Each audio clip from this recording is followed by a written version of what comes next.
The untold story of how the United Nations was totally afraid of UFOs. At the height of the 14th century age of exploration, superstitious sailors considered sea monsters to be a legitimate seafaring hazard. In the 1600s, high on religious fervor and scared to death by the Black Plague, Europeans hunted witches, vampires and werewolves. And not all that long ago, in the second half of the 20th century, in fact, world governments found themselves preoccupied with understanding a new threat: aliens visiting our planet. World's leading expert on alien conspiracies, Giorgio Tsoukalos. The History Channel. Just how seriously was the world taking a threat now relegated to discussion among abduction support groups, conspiracy subreddits and reruns of Ancient Aliens? According to the story told by documents sourced from the United Nations of the late 70s and released by WikiLeaks, the answer is pretty damn seriously. It was the spring of 1978. Prime Minister of Grenada and avid UFO fanboy Eric Gary was convinced the United Nations had not adequately responded to what he was calling the UFO phenomenon. Gary had a vision of a global task force comprised of representatives from the world's most powerful nations. Its purpose was, according to one document, undertaking, coordinating and disseminating the results of research into unidentified flying objects and related phenomena. Gary needed some credible testimony to punch up his blitzkrieg sales pitch for the task force. So he reached out to Lee Spiegel, a journalist and fellow believer in little green men.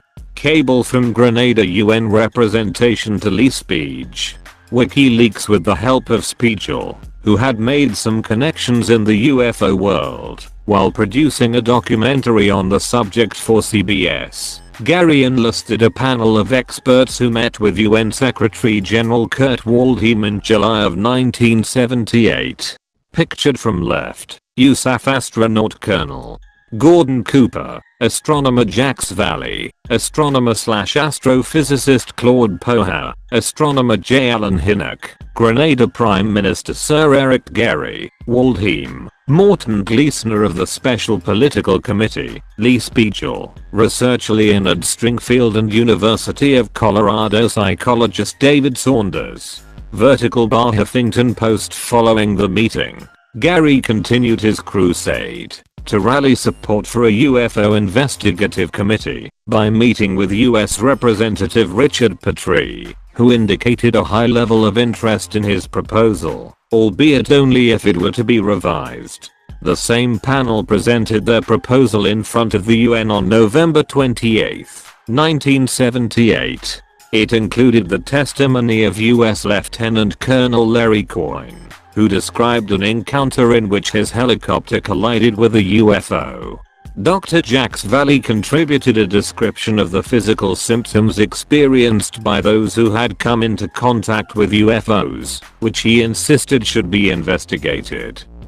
The presentation was well received by the General Assembly, so well received, in fact, that the UN circulated a cable on December 8 basically encouraging nations interested in the proposal to go conduct their own research and bring it back to the Assembly, where they'd discuss it further. The General Assembly invites interested member states to take appropriate steps to coordinate on a national level scientific research and investigation into extraterrestrial life, including unidentified